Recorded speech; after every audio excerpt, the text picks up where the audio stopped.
काय मित्रांनो, फक्त व्याज काढून भागणार नाही. कधी कधी बँक आपल्याला किती वेळ लागेल किंवा किती दराने पैसे वाढतील हेही विचारते. मग अशा वेळी डोकं खाजवत बसायचं का? अजिबात नाही. कारण आज आपण सराव संच 41ची गुपिते उघडणार आहोत. नमस्कार, मी आहे मराठी लेक्चरवाली. मागील व्हिडिओत आपण सरळ व्याज काढायला शिकलो. आजच्या भागात आपण मुद्दल, दर किंवा मुदत कशी शोधायची ते अगदी सोप्या स्टेपमध्ये पाहणार आहोत. चला तर मग गणिताची गाडी रुळावर आणूया. सराव संच 41साठी सुद्धा आपलं तेच लाडकं सूत्र वापरायचं आहे. फक्त त्याला थोडं फिरवायचं आहे. काय आहे रे सूत्र? व्याज बरोबर मुद्दल गुणिले दर गुणिले काळ भागिले 100. जेव्हा आपल्याला मुद्दल, दर किंवा काळ काढायचा असतो तेव्हा फक्त काय करायचे रे? त्यांची अदलाबदल करायची आणि उत्तर मिळवायचं. घाबरायचं नाही, मी आहे ना. चला तर मग सुरुवात करूया. पहिलं उदाहरण काय आहे बघा रे. 1700 रुपयांचे दर साल दर शेकडा काही दराने 2 वर्षाचे व्याज 340 रुपये येते. तर व्याजाचा दर शेकडा टिंब असेल असेल. लक्षात आलं का? आपल्याला काय करायचं रे? जो काही व्याजाचा दर आपल्याला इथे शेकडा किती आहे ते काढायचं आहे. म्हणजे आपल्याला काय करायचं आहे? दर काढायचा आहे. आता बघा, एकूण व्याज म्हणजे जे काही व्याजचं सूत्र आहे ते काय आहे रे? व्याज बरोबर काय येते? मुद्दल गुणिले दर गुणिले काळ म्हणजेच मुदत भागिले 100. काय आहे? भागिले 100. आता बघा रे, सूत्रामध्ये आपण काय करूया? लगेच किमती ठेवूया. काय आहे ती किंमत? मुद्दल किती आहे रे? तर मुद्दल आहे 1700. काय आहे रे? 1700 गुणिले आपल्याला काय काढायचं आहे? दर काढायचा आहे. गुणिले आता जी काही मुदत आहे ती किती आहे रे? 2 वर्ष. किती आहे ती? 2 वर्ष भागिले 100 भागिले 100. आता बघा रे, मला काय काढायचं आहे? दर. आणि आता त्यांनी काय सांगितले? हे जे काही 2 वर्षाचे व्याज आहे ते किती आहे रे? 340. चला व्याजही लिहून टाकूया. हे किती आहे रे? 340 रुपये. आता मला काय काढायचं आहे? दर काढायचं. काय काढायचं आहे रे? दर. मग मी काय करते रे? अशा पद्धतीने लिहिते. मी जर दर काढण्यासाठी तर आता हा जो काही 340 इकडे आहे, इथे भागाकारामध्ये असणारा जो काही 100 आहे तिकडे गेल्यानंतर काय होईल रे? गुणाकारामध्ये. म्हणजेच बघा 340 गुणिले 100 भागिले आता काय येणार आहे? 1700 गुणिले 2. मी काय केलं? दर हा आहे तसाच ठेवला. इकडचे जे काही भागाकारामध्ये असणारे 100 आहेत ते तिकडे गेल्यानंतर गुणाकारामध्ये होती. ही क्रिया इकडे होणारी मी काय केली? ह्या साईडला लिहिली. लक्षात आलं का? चला मग आता भाग लावूया. बघा रे, पहिल्यांदा काय करूया? हे जे काही 2 शून्य आहेत, 100तले 2 शून्य, अंशातले 2 शून्य, छेदातल्या 2 शून्याला गेले. आता काय राहिलं रे? 17. काय राहिले ते? 17. मग मी असं लिहू शकतो का? बघा 17 एक्के 17 आणि 17 दुने 34. 17 दुने 34. मग आता बघा रे, आणि राहिला 0. काय आहे? तिथे राहिला 0. आता बघा मी काय केलं? हे 2ने ह्या काय करते रे? 20ला भाग लावते. काय करते रे? 2ने 20ला भाग लावते. म्हणजेच आता काय होणार आहे बघा रे? जर मी हा 2ने 20 भाग लावला तर काय येणार? बे एक्के बे आणि बेन 10 20. काय येणार आहे? बेन 10 20. म्हणजेच दर हा आपल्याला किती मिळणार आहे? 10%. काय येणार आहे? जो काही दर आहे तो दर किती आहे रे? दर आपल्याला मिळणार आहे 10%. पुन्हा एकदा बघा, अंशातल्या 2 शून्याला छेदातले 2 शून्य गेले. 17 एक्के 17, 17 दुने 34. हा 0. ह्या 2ने काय केलं? 20ला भाग लावलं तर किती आले रे? 10. म्हणजे काय राहिली? फक्त उत्तर काय आलं आपलं? 10. म्हणजे 1700 रुपयांचं जे काही दर साल दर शेकडा काही दराने जे काही 2 वर्षाचे व्याज 340 रुपये येते तर त्या व्याजाचा दर शेकडा किती असणार आहे? 10% एवढा असेल. चला आता उदाहरण दुसरं काय दिलं आहे बघा रे. 3000 रुपयांचे विशिष्ट दराचे विशिष्ट वर्षाचे व्याज 600 रुपये येते. तर 1500 रुपयांचे तितक्याच दराने तितक्याच वर्षाचे व्याज किती रुपये येईल? आता बघा रे, त्यांनी काय सांगितले? जे काही विशिष्ट दर आहे आणि ह्या विशिष्ट दराचे जे काही व्याज आहे ते किती आहे रे? 600 रुपये. हे 3000 रुपयाचं काय सांगितलं आहे त्यांनी? 600 रुपये. आपल्याला कशाचं काढायचं आहे? जे काही 1500 रुपये आहेत त्या 1500 रुपयांचं आपल्याला व्याज काढायचं आहे. मग 1500 रुपयांचं जे काही व्याज आहे त्यासाठी मी काय करते रे? एक्स मानते. म्हणजेच काय? हे जे काही 1500 रुपयांचे व्याज एक्स मानू. बघा आता जर मी 1500 रुपयांचे एक्स व्याज हे एक्स मानलं तर कसं होईल बघा रे? तर हे होईल 600 भागिले 3000. 3000वर 600 एवढं काय आहे रे? व्याज आहे. तर जे काही 1500 रुपयांवर असणारे व्याज मी काय म्हणले रे? एक्स. चला ह्या एक्सची किंमत काढूया. आता बघा रे, जर मला एक्सची किंमत काढायची आहे तर मी काय करते, हा जो काही एक्स आहे हा एक्स असाच लिहिते. बरोबर. आता काय येणार आहे बघा रे, हे 1500 इकडे गुणाकारामध्ये जाणार आहेत. ह्यांचा मी तिरकस गुणाकार म्हणजे छेदामध्ये राहिले फक्त 3000 आणि इकडे काय येणार आहे 600 गुणिले 1500. काय येणार आहे 600 गुणिले 1500. चला लगेच आपण काय करूया, भागाकार करूया. बघा रे, ह्यामध्ये असणारे अंशामध्ये असणारे 2 शून्य, ह्यामधील छेदामध्ये जे काही 2 शून्य त्याला गेले. त्यानंतर हा 600मधला 1 शून्य आणि ह्या 30मधला 1 शून्य गेला.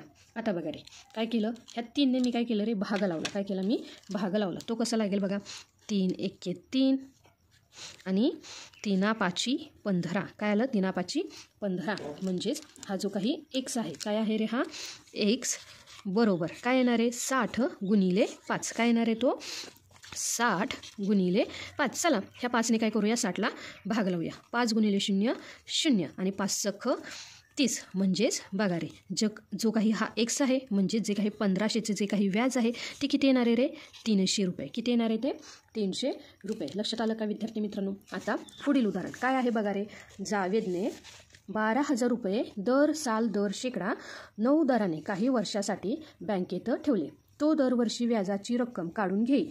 किती वर्षात त्याला व्याजासह एकूण 17,400 रुपये मिळतील. काय त्यांनी सांगितले बघा रे, जे काही आपल्याला काय सांगायचे, व्याजाची रक्कम त्याने काढून घेतली तर जे काही तो व्याज घेत होता त्या व्याजासहित जे काही रुपये आहेत ते एकूण किती मिळतील हे आपल्याला विचारले. म्हणजे पहिल्यांदा आपल्याला काय करावे लागणार आहे, हे ते काढावे लागणार आहे रास. पहिल्यांदा गणितामध्ये काय दिले हे समजून घेऊया आणि मग पुढे जाऊया. बघा रे, पहिल्यांदा काय दिले की मुद्दल दिली. मुद्दल किती आहे रे, ती मुद्दल आहे 12,000 रुपये. किती आहे रे ती 12,000 रुपये. त्यानंतर जो काही दर आहे तो दर किती आहे रे 9%. त्यानंतरनं जी काही रास आहे म्हणजे एकूण रक्कम किंवा एकूण जी काही रक्कम आहे ती किती आहे रे 17,400. म्हणून त्याला मी काय म्हणणार आहे, रास किंवा एकूण रक्कम ती किती आहे रे 17,400. आता बघा आपल्याला काय दिले, रास दिलेली आहे, मुद्दल दिलेली आहे. आपल्याला काय करायचं आहे, व्याज काढायचं आहे. मग काढूया. बघा आता जी काही एकूण रक्कम म्हणजे रास आहे, ह्याला रास किंवा एकूण रक्कम असंही म्हणतात. तर काय आहे रे बघा, ह्यासाठी आपण काय करायचं आहे, मुद्दल अधिक व्याज. मुद्दल अधिक व्याज. बघा मला मुद्दल किती माहिती आहे, जे काही रास आहे ती रास किती आहे रे, रास आहे 17,400 बरोबर. मुद्दल किती आहे 12,000. किती आहे रे 12,000 अधिक व्याज. बघा आता जर मला व्याज काढायचं असेल तर मी काय करते, व्याज आहे इथेच ठेवते आणि हे जे काही 12,000 अधिकमध्ये आहे तिकडे गेल्यानंतर वजा होईल. म्हणजेच हे काय होणार आहे बघा रे 17,400 वजा 12,000. काय झाले रे ते 12,000. बघा रे, शून्यातून शून्य गेला 0, शून्यातून शून्य गेला 0. बघा काय झालं रे, शून्यातून शून्य गेला 0, 4 वजा 0 4, 7तून 2 गेले उरले 5 आणि 1तून 1 गेला, काय उरलं रे 0. किती काय 0 लिहित आहे. हे काय झालं रे 5,400. हे काय झालं आपलं व्याज. हे काय झालं व्याज. आता मला काय करायचं आहे, एकूण व्याज काढायचं आहे आणि एकूण व्याज जे काही आहे म्हणजे आता ते किती आले, एकूण व्याज आले 5,400. यावरून मला किती वर्ष काढायचे, म्हणजेच ह्या गणितामध्ये मला काळ काढायचा आहे. चला तर मग बघूया काय येणार आहे. बघा रे, पुढील सूत्र काय येणार आहे, एकूण व्याज बरोबर आपलं काय सूत्र आहे, मुद्दल गुणिले दर गुणिले काळ भागिले 100. चला आता ह्यामध्ये काय करूया रे, किमती ठेवूया. एकूण व्याज किती आहे 5,400 बरोबर. मुद्दल किती आहे रे, तर मुद्दल आहे 12,000. किती आहे 12,000 गुणिले दर किती आहे रे, दर आहे 9% गुणिले आपल्याला काय करायचं आहे, किती वर्षात म्हणजे आपल्याला काळ काढायचं आहे. क आहे तसाच म्हणजे काळ आहे तसंच आणि भागिले 100. आता बघा मला जर काळ काढायचा आहे तर हे 5,400 हे भागाकारामध्ये असणारे जे काही 100 आहे ते इकडे गुणाकारामध्ये जाते. काळ बरोबर काय होणार आहे, काळ बरोबर हे जे काही 5,400 गुणिले 100 भागिले काय होणार आहे 12,000 गुणिले 9 काय येणार आहे 12,000 गुणिले 9. पहिल्यांदा मी काय करते, हे जे काही 2 शून्य आहेत ह्या 2 शून्याला 2 शून्य गेले. अंशामधले जे काही 2 शून्य आहेत छेदामधल्या 2 शून्याला ते 2 शून्य गेले. त्यानंतर आता काय होणार आहे बघा रे, हा जो काही वरचा 1 शून्य आहे कोणता अंशामधला हा 1 शून्य आणि हा 1 शून्य गेले. त्यानंतर मी काय करते, ह्या 9ने 54ला भाग देते. म्हणजेच काय येणार आहे 9 एक्के 9, 9 सख 54. हा वरचा राहिला 0. आता बघा रे 12ने 60ला भाग जाऊ शकतो, म्हणून मी इथं काय केलं बघा रे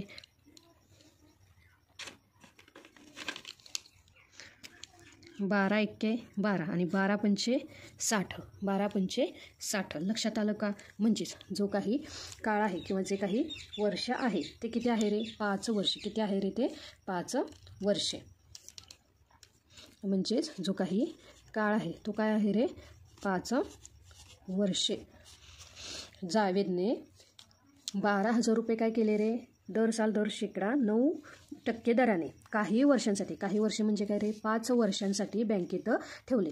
तो दरवर्षी व्याजाची रक्कम काढून घे. किती रक्कम काढून घे रे 5,400 एवढी रक्कम तो काढून घे. तर किती वर्षात त्याला व्याजासह, तर 5 वर्षात त्याला व्याजासह 17,400 रुपये एवढे मिळाले. लक्षात आलं का? म्हणजे 12,000वर जे काही व्याज होतं ते किती होतं रे 5,400 एवढं व्याज त्याला मिळत होतं. बघा विद्यार्थी मित्रांनो, आता पुढील गणित काय आहे बघा.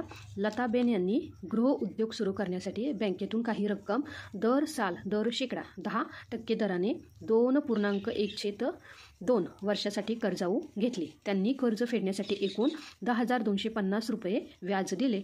तर त्यांनी एकूण किती रक्कम कर्जाऊ घेतली होती? बघा आता ह्यामध्ये आपल्याला काय काय दिले, तर दर साल दर शेकडा दर दिलाय. काय दिलाय रे दर दिलाय. त्यानंतरनं काय दिलेत वर्ष दिले आणि त्यानंतरनं काय केले रे व्याज दिलेलं आहे. आपल्याला काय करायचे की मुद्दल काढायची. काय करायचे मुद्दल काढायची. पहिल्यांदा गणितामध्ये काय काय दिले चला लिहून घेऊया. दर किती दिलाय रे दर दिलाय 10%. काय दिलाय 10%. त्यानंतरनं जो काही मुदत आहे म्हणजे जो काही काळ आहे तो काय आहे रे 2.5 वर्षे. जर 2.5 वर्ष अपूर्णांकात असेल तर मी दशांशामध्ये ते रूपांतर करून घेते. ते काय झालं रे 2.5. लक्षात आलं का? आणि त्यानंतरनं हे जे काही व्याज आहे ते काय आहे रे व्याज बरोबर काय आहे 10,250. 10,250. आपलं सूत्र काय आहे तर सूत्र आहे व्याज बरोबर काय आहे व्याज बरोबर मुद्दल गुणिले दर गुणिले काळ भागिले 100 भागिले 100. बघा आपल्याला व्याज किती दिले 10,250. लगेच इथे लिहून टाकूया. काय झालं रे 10,250 बरोबर. आपल्याला काय करायचं आहे मुद्दल काढायची, म्हणून मुद्दल गुणिले दर किती आहे रे 10% गुणिले हे दशांशामध्ये लिहिलेले जो काही काळ म्हणजेच काय 2.5 वर्षे भागिले 100 भागिले 100. आता बघा काय आहे बघा रे, जर मला काय करायचे मुद्दल काढायची. काय करायची मुद्दल काढायची तर हे दशांश चिन्ह पहिल्यांदा मी घालून टाकते. म्हणजेच काय करते 25ने मी जर 10ला गुणलं तर काय होणार आहे 25 गुणिले 10. 25 10 250 म्हणजे 250 होतील. आणि जेव्हा 250 हे उत्तर येईल एक दशांश चिन्ह हे एक घर सोडून आहे म्हणून काय होणार आहे फक्त इथे काय राहणार आहे रे उत्तर 25. काय राहणार आहे तो उत्तर 25. लक्षात आलं का? हे दशांश चिन्ह मी इथं ह्या स्टेपला काढून टाकलं. मग इथं काय राहील रे मुद्दल गुणिले 25 भागिले 100 आणि इथे काय राहणार आहे 10,250. काय राहणार आहे 10,250. आता पुढे जे काही इथे राहिलेले काय राहिलेत बघा, जो काही हा गुणाकारामध्ये भागाकारामध्ये असणारा जो काही 100 आहे भागिले छेदामध्ये तो काय होणार आहे इकडे गुणाकारामध्ये जाणार आहे. म्हणजेच ते काय येणार आहे बघा रे 10,250 गुणिले छेदामध्ये असणारा 100 तिकडे गेला तर काय होणार इथे 100 भागिले. आपल्याला काय करायचे मुद्दलची किंमत काढायची म्हणून मुद्दल तसंच राहील आणि गुणाकारामध्ये असणारा 25 इकडे भागाकारामध्ये येईल. काय झाले रे 25. चला आता पहिल्यांदा काय करूया भाग देऊया.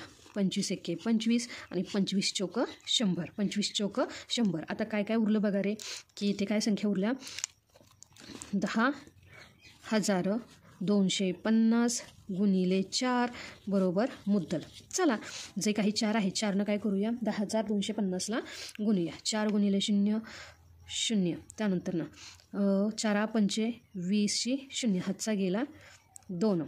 4 2 8 8 अधिक 2 10. इथं पण उरला 0, हातचा गेला 1. आता बघा रे 4 गुणिले 0 0 आणि हातचा जो 1 आहे हातच्याला 4 गुणायचं नसतं. इथे काय राहिला फक्त 1 आणि 4 एक्के 4. म्हणजेच जी काही लताबेन आहे ह्या लताबेनने 41,000 रुपये मुद्दल एवढे काय घेतले होते रे लताबेन ह्यांनी काय केले होते बँकेतून काही रक्कम घेतली होती. किती घेतली होती रे 41,000 रुपये घेतले होते. लक्षात आलं का विद्यार्थी मित्रांनो.